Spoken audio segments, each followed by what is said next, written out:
નમસ્કાર વિદ્યાર્થી મિત્રો, આજે આપણે ધોરણ 10 ની બોર્ડની પરીક્ષાની તૈયારી માટેના અનેક પ્રશ્નપત્રના વિભાગીયના પ્રશ્નોનું સોલ્યુશન જોઈશું. તો ચાલો શરૂ કરીએ. પ્રશ્ન નંબર 1. દ્વિચલ સુરેખ સમીકરણ યુગ્મ a1x b1y c1 0 અને a2x b2y c2 0 દ્વારા દર્શાવાતી રેખાઓ સમાંતર રેખાઓ હોય તો ખાલી જગ્યા ગુણોત્તર ભણે. અહીંયા આપણને સમાંતર રેખાઓ કીધી છે, તો દ્વિચલ સુરેખ સમીકરણ યુગ્મ અને તેના ગુણોત્તરો અને તેની રેખાઓ અને તેને કેટલા ઉકેલો મળશે એ માટેની એક જોરદાર રીતનો વિડિયો મારી YouTube ચેનલ પર અપલોડ કરેલો છે, તો તમે તેને આઈ બટન પર ક્લિક કરીને જોઈ શકો છો. સમાંતર રેખાઓ હોય તો હંમેશા પહેલા બે ગુણોત્તરો સરખા થશે અને ત્રીજો ગુણોત્તર સરખો થશે નહીં. પ્રશ્ન નંબર 2.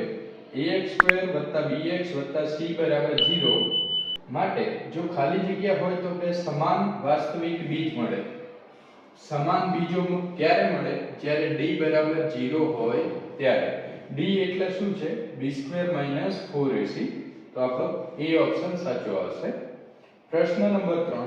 -3 - 1/2 આ સમાંતર શ્રેણીનું 11મું પદ ખાલી જગ્યા છે. તો સૌથી પહેલા આપણે a બરાબર -3 છે, d બરાબર -1/2 અને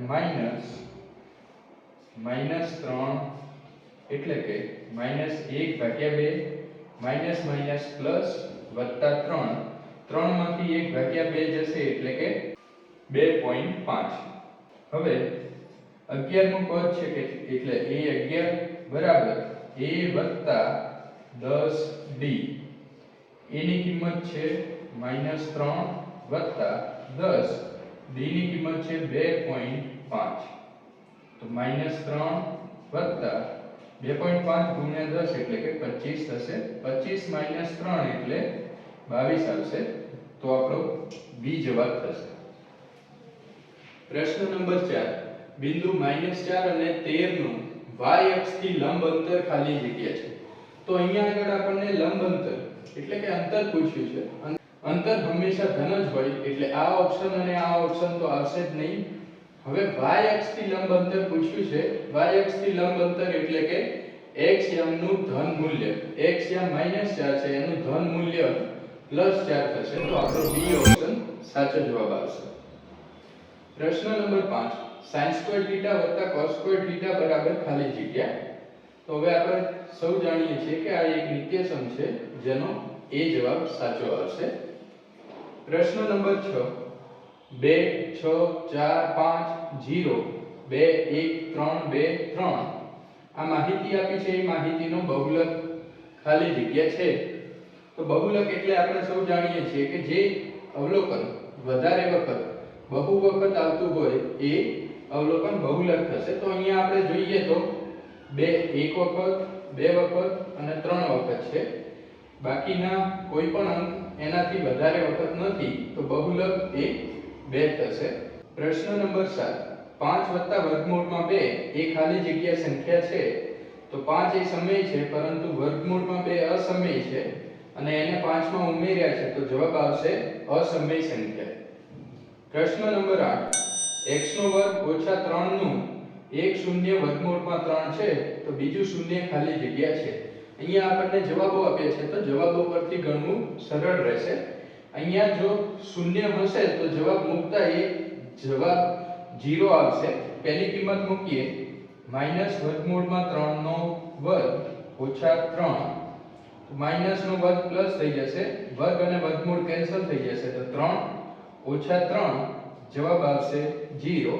તો બીજું શૂન્ય -√3 જ હશે. ત્યારબાદ પ્રશ્ન નંબર 9. ઘટના e ની સંભાવના વત્તા ઘટના e નહીં ની સંભાવના બરાબર ખાલી જગ્યા. તો આ એક જાણીતું સૂત્ર છે, એનો જવાબ આવશે 1. પ્રશ્ન નંબર 10. 9 sec²a - 9 tan²a બરાબર ખાલી જગ્યા. તો અહીંયા આપણે બંનેમાં જોઈએ છીએ કે 9 કોમન છે તો કોમન લઈ લઈશું. 9 sec² a - tan² A 9 sec square a minus tan square a 1 થશે, તો અહીંયા આગળ આપણને જવાબ મળશે 9. પ્રશ્ન નંબર 11, આકૃતિમાં જો TP અને TQ એ O કેન્દ્રવાળા વર્તુળના ખૂણો POQ બરાબર 110 ડિગ્રી બને એવા સ્પર્શકો છે, તો ખૂણો PTQ એટલે કે આ ખૂણો T આપણે શોધવાનો છે. તો અહીંયા આપણે જોઈ શકીએ કે આમ તો સીધા જ જવાબ લખી શકાય, 110 અને આ ખૂણાનો સરવાળો 180 થવો જોઈએ. 110 તો આ ખૂણો 70 જ હોવો જોઈએ. તો આપણે ગણતરી જોઈ લઈએ. POQ અને T થી એક ચતુષ્કોણ બને છે અને એ ચતુષ્કોણના ચારે ખૂણાઓનો સરવાળો એક 360 થાય છે. તો ખૂણો P વત્તા ખૂણો O વત્તા ખૂણો Q વત્તા ખૂણો T બરાબર 360. હવે P અને Q, OQ એ ત્રિજ્યા છે અને આ QT એ સ્પર્શક છે. તો ત્રિજ્યા હંમેશા સ્પર્શકને લંબ હોય તો આ ખૂણો 90 નો બનશે. એ જ રીતે આ ખૂણો પણ 90 નો બનશે.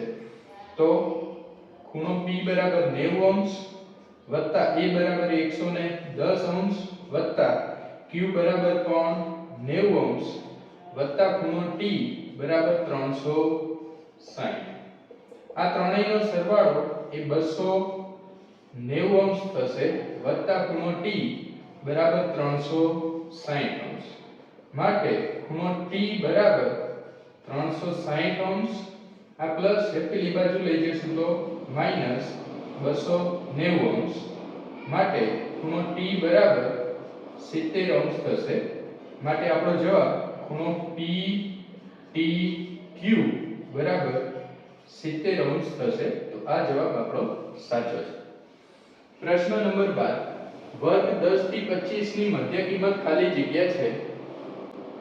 તો કોઈ પણ વર્ગની મધ્ય કિંમત શોધવા માટે અધસીમા વત્તા ઉર્ધ્વસીમા ભાગ્યા 2 કરવાના હોય છે. 10 વત્તા 25 ભાગ્યા 2 ટોટલ થશે 35 ભાગ્યા 2. તો જવાબ આવશે 17.5. પ્રશ્ન નંબર 13, લસા 5 ગુણ અને 15 બરાબર 15 થાય. આ વિધાન સાચું છે કે ખોટું એ આપણે જણાવવાનું છે. તો આમ તો જોઈને જ ખબર પડી જાય, છતાંય 5 એટલે કે 5 ગુણ્યા 1, 15 એટલે કે 5 ગુણ્યા 3. આમ લસા 5 અને 15 બરાબર બધા જ અવયવોની મોટામાં મોટી ઘાત, તો 5 ની 1 ઘાત અને 3 ની 1 ઘાત કુલ થશે 15. માટે આ વિધાન સાચું છે.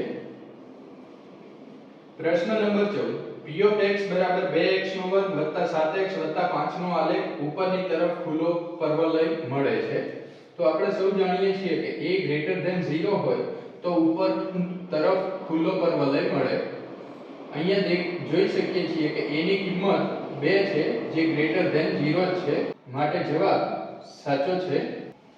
પ્રશ્ન નંબર 15, 3x - y બરાબર 9 અને 2x 3y બરાબર 19 નો એક ઉકેલ 4 અને 3 છે. તો આ કિંમતો ડાબી બાજુ મૂકીએ અને જમણી બાજુ આવી જાય તો એ ઉકેલ છે. 3 x ની જગ્યાએ 4 મૂકીએ ઓછા y ની જગ્યાએ 3. 3 ગુણ્યા 4 12 ઓછા 3 જવાબ આવશે 9. તો આ સમીકરણનો ઉકેલ છે. હવે બીજું સમીકરણ 2x 3y બરાબર 2x ની જગ્યાએ 4 3y ની જગ્યાએ 3. 2 ગુણ્યા 4 8 વત્તા 3 તરી 9. 8 અને 9 17 થશે. અહીંયા 19 છે તો 4 અને 3 એ બીજા સમીકરણનો ઉકેલ નથી. તો વિધાન ખોટું થશે. પ્રશ્ન નંબર 16, તમારા હાથમાં રહેલ પ્રશ્નપત્રમાં 81 ગુણ મળવાની સંભાવના 0 છે. તો આપણી પાસે જે પણ અત્યારે 10માના બોર્ડની પરીક્ષાનું પ્રશ્નપત્ર છે એ 80 માર્ક્સનું હોય છે. તેમાંથી 81 ગુણ આવે નહીં, એટલે એ ઘટના અશક્ય ઘટના છે અને એની સંભાવના 0 થશે. તો વિધાન સાચું છે. ત્યારબાદ પ્રશ્ન નંબર 17, સમાંતર શ્રેણી 4 9 14 નો સામાન્ય તફાવત જણાવો. તો સામાન્ય તફાવત d બરાબર a2 ઓછા a1. a2 એટલે કે બીજું પદ જે 9 છે ઓછા a1 એટલે પહેલું પદ જે 4 છે. તો 9 ઓછા 4 બરાબર 5 આવશે. આમ સામાન્ય તફાવત 5 છે. પ્રશ્ન નંબર 18 વર્તુળની બહારના કોઈપણ બિંદુમાંથી કેટલા સમાન સ્પર્શકો મળે. તો આપણે સૌ જાણીએ છીએ કે વર્તુળની બહારના બિંદુમાંથી બે સ્પર્શકો મળે અને એ બંનેની લંબાઈ સરખી હોય. પ્રશ્ન નંબર 19 સૂર્ય પૂર્વમાં ઉગે તે ઘટનાની સંભાવના કેટલી. તો સૂર્ય પૂર્વમાં ઉગે એ ચોક્કસ ઘટના છે માટે એની સંભાવના 1 થશે. પ્રશ્ન નંબર 20 વર્ગ 55 થી 65 ની ઉર્ધ્વ સીમા જણાવો. ઉર્ધ્વ એટલે કે ઉપરની તરફ એટલે કે મોટી સંખ્યા જે 65 છે માટે ઉર્ધ્વ સીમા એ 65 થશે અને અધો સીમા અધઃ એટલે નીચેની તરફ એટલે કે એ 55 થશે. ત્યારબાદ અહીંયા છેલ્લા 4 પ્રશ્નો એ જોડકા જોડવાના હોય છે. પ્રશ્ન નંબર 21 ગોલકની વક્ર સપાટીનું પૃષ્ઠફળ. ગોલક એટલે કે ગોળાની વક્ર સપાટીનું પૃષ્ઠફળ એ 4πr² થશે. પ્રશ્ન નંબર 22 શંકુની વક્ર સપાટીનું પૃષ્ઠફળ πrl થશે. પ્રશ્ન નંબર 23 લઘુચાપની લંબાઈ એ πr θ/180 થશે. પ્રશ્ન નંબર 24 ગુરુ વૃત્તાંશનું ક્ષેત્રફળ πr² πr² θ/360 થશે જે વર્તુળના કુલ ક્ષેત્રફળ માંથી લઘુ વૃત્તાંશનું ક્ષેત્રફળ બાદ કરવાથી આપણને મળે છે. તો આમ આજે આપણે અન્ય એક પેપરના વિભાગ A ના 24 પ્રશ્નોનું સોલ્યુશન જોયું છે. અન્ય એક પેપર સાથે આપણે ફરીથી મળીશું. ધન્યવાદ.